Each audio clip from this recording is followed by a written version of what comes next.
and welcome to the Kellett Travel Show. I'm Connor. On this week's show, we visit Beijing, China's bustling capital, to see if a large group of children can see all there is to see on a 5-day whistle-stop tour. Over to you, Annabelle.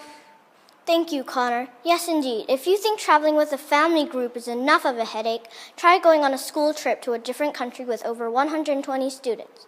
Well, that's what our reporters did this week. Let's see how they got on. If you fly Dragonair, the meals are great and the tickets are quite cheap. Also, the immigration moves swiftly and quickly at the PEK Beijing airport.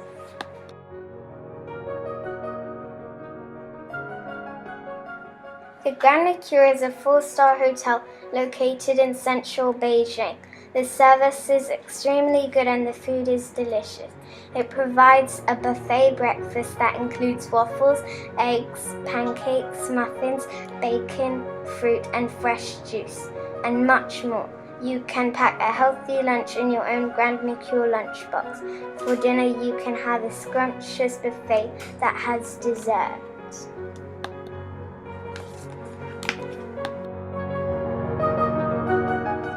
The local restaurants have a tasty selection of healthy Chinese foods, and for dessert, you can get a plate of juicy sliced watermelon.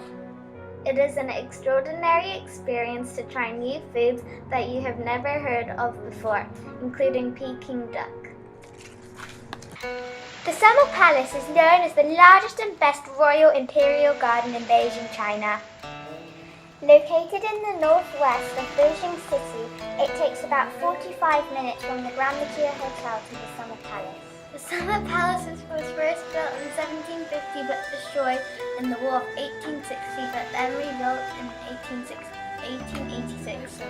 In 1924, it was open to the public to enjoy and for touring. It was a lovely destination for emperors as a holiday home to enjoy. There are many highlights to enjoy here, such as the ride on the dragon boat, across the river lake, and the amazing view to see. The lake is man-made. Tourists like to go to the Summer Palace for this reason, to see all the interesting sights and walk on the footsteps of the emperors. In these days, the Summer Palace is called Yuan, but most people call it Summer Palace for English. The Summer Palace is open every day for everyone. The Great Wall of China snakes its way over the treacherous mountains. Built by the slaves and prisoners of Emperor Qin, it separated China from the intruders from the north who were planning an attack. Depending on traffic, it may take from 2.5 hours to 3 hours to reach the Beijing Hospital. If you stay at the Grand Mercure, they can provide a yummy packed lunch for the day, just to keep you going.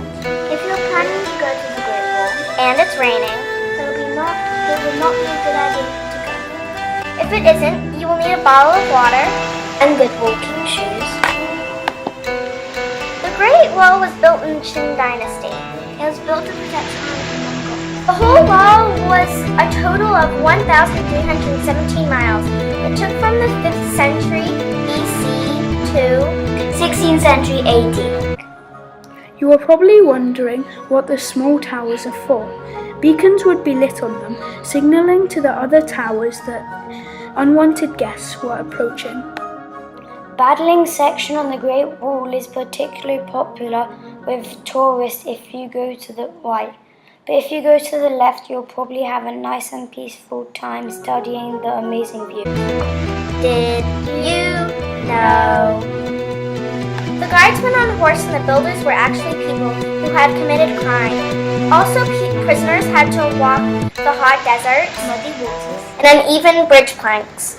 Prisoners only have very little food to continue their journey and to keep them going and working to build the Great Wall.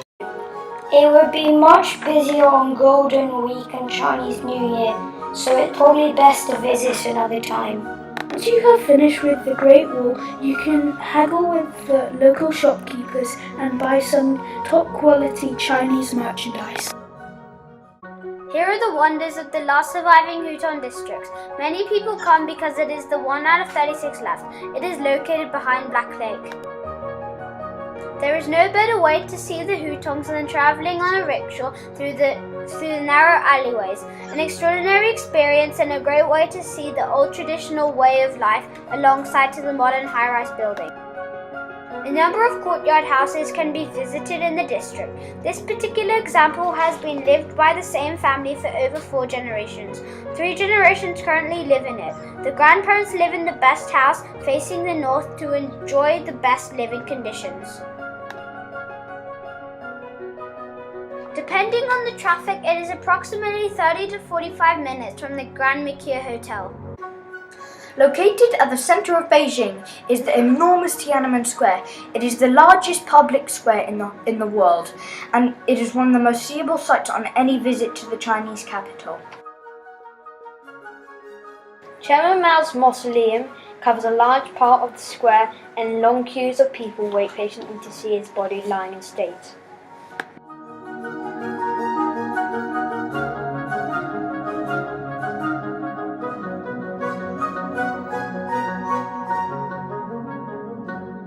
The monument to the People's Heroes, a granite building in the center of Tiananmen Square, was completed in 1958 and built to commemorate the People's Heroes in modern Chinese history.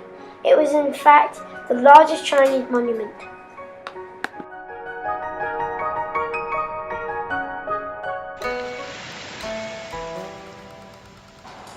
Did you know that the Temple of Heaven is occupying an area of 2,700,000 square meters, which is almost 4 times larger than the Forbidden City?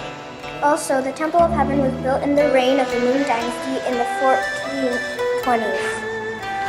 And surprisingly, the heavenly temple was struck by lightning and burned to the ground.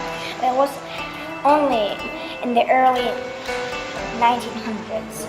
The people believed that the number 9 was a sacred number, so they always built 9 steps, and the altar of the Temple of Heaven was believed to be the closest connection to heaven. So the emperor went there once or twice a year.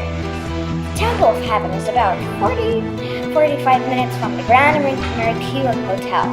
When you go to Beijing, be sure to book the Grand Mercure Hotel. It's the best.